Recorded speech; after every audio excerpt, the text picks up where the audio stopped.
اگه شرایط مالی یا هزینه‌های زندگی تغییر پیدا بکنه، آیا نفقه هم تغییر میکنه؟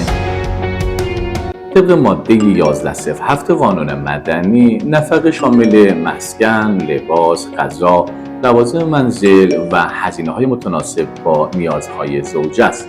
در صورتی که شرایط مالی و اقتصادی زوج یا هزینه‌های زندگی زوجه تغییر پیدا بکنه، دادگاه میتونه میزان نفقه رو نسبت به درخواست زوج یا زوجه کم یا زیاد بکنه. اینو مورد توجه داشته باشید که تعدیل نفقه نسبت به نفقه جاریه قابل اجراست و در صورت عدم پرداخت نفقه جاریه، زوجه میتونه از طریق کیفری یعنی حبس زوج یا از طریق حقوقی فقط مطالبه نفقه اقدام بکنه. مراحل درخواست تعدیل نفقه رو در کپشن براتون نوشتم. موفق باشید.